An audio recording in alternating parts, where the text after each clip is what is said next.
Aduh, gimana caranya bikin konten yang praktis, yang cepet, yang gampang gitu? Karena gue nggak punya banyak waktu. Bisa nggak ya gue manfaatin waktu 15 menit yang gue punya buat aktif di sosial media? Kamu nonton video yang tepat.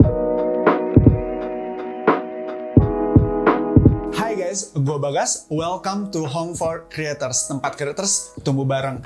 Channel ini upload setiap hari Senin, Rabu, dan Jumat jam 6 sore. Kita banyak bahas tentang creators ekonomi, gimana caranya bikin konten, gimana caranya dapat duit dari konten, dan kita banyak belajar gimana caranya punya karir yang sustainable di sosial media. So, buat kamu yang pengen belajar banyak, klik tombol subscribe. Banyak dari kita yang masih menjadikan profesi content creator ini menjadi pekerjaan sampingan. Kita masih punya pekerjaan utama di company atau sebagainya. Mungkin beberapa masih kuliah, beberapa juga masih ada urus anak, urus rumah tangga. Akhirnya kita nggak punya banyak waktu untuk bisa bikin konten dan aktif di sosial media kita. Nah, seringkali ini juga menjadi struggle kita kan, sehingga kita nggak bisa konsisten untuk bikin konten. Dalam video ini kita akan bahas gimana caranya dengan hanya 15 menit kita bisa bikin konten dan kita bisa aktif di sosial media kita.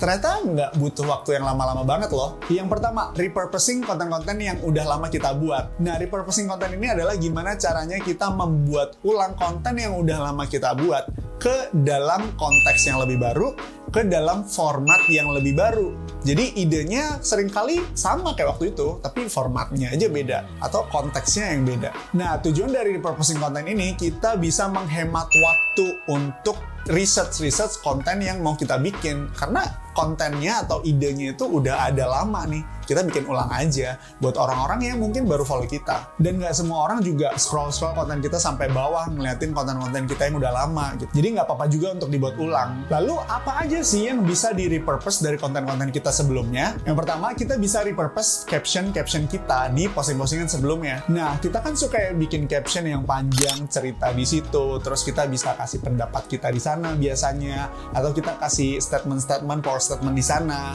Sebelumnya kan kita bikin dalam bentuk caption gitu kan, tulisan yang panjang. Gimana kalau kita bikin dengan format yang baru dalam bentuk carousel misalnya? Kalau misalnya kita punya beberapa poin di dalam caption itu, kita bisa bikin poin-poin itu per satu slide. Jadi yang dari sebelumnya caption panjang berupa cerita atau poin-poin, sekarang kita bikin berupa beberapa slide carousel. Buat teman-teman yang emang sebelumnya nggak pernah bikin caption panjang-panjang, yang biasanya cuman kayak nulis quotes atau nulis power statement atau pendapat singkat di caption, jangan bersedih. Karena justru power statement dan quotes itu lebih straightforward, lebih to the point.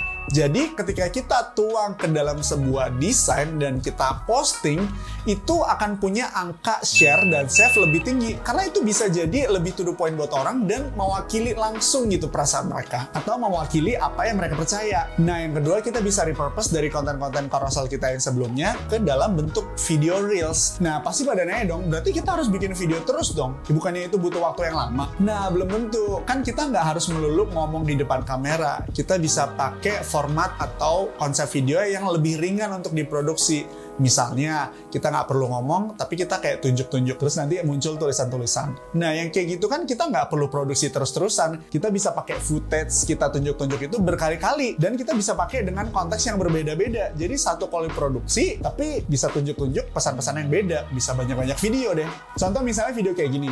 Kan kita bisa pakai videonya, footage-nya berulang-ulang. Tinggal tulisannya aja yang berubah-ubah. Gak hanya dengan cara repurposing konten-konten sebelumnya, kita bisa manfaatin 15 menit yang kita punya untuk engage sama pengguna Instagram lainnya. Loh, waktunya kan 15 menit. Emang cukup ya kita bikin story-story panjang gitu? Kita bikin polling-polling gitu? Caranya itu nggak cuman bikin story-story doang. Nah, cara paling praktis untuk bisa tetap engage adalah melalui komen di postingan orang lain loh. Sekarang pertanyaannya, postingan siapa aja yang perlu kita komenin? Ada 3 kelompok orang yang menurut gue penting untuk kita bisa engage melalui komen di postingan mereka.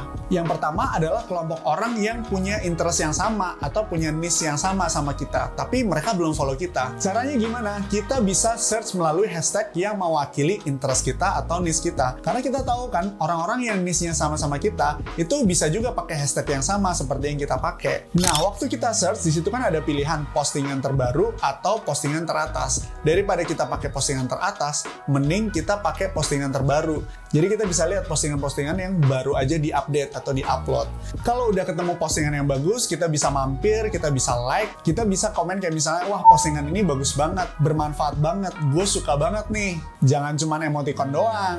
Kenapa kita lakuin ini? Karena bisa aja loh dengan kita komen, dia notice komen kita dan dia senang ngebacain komen kita, lalu dia mampir ke profil kita, terus ternyata interestnya sama nih. Ternyata konten kita juga bagus juga nih.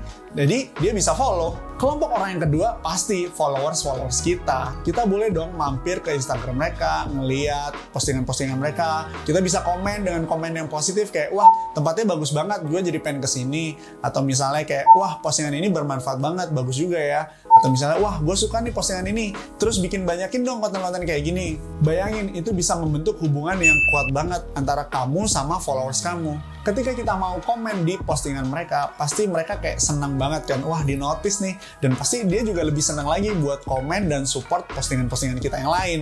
Kelompok orang ketiga adalah orang-orang yang kita bisa bilang market leader lah di industri atau di niche yang sama sama kita. Caranya kita bisa pilih 5 atau lebih market leader yang ada di industri yang sama sama kita. Yang kira-kira followers mereka itu samalah tipe-tipenya kayak followers kita. Kita bisa mampir ke profil mereka, kita komen di postingan mereka yang paling baru tuh.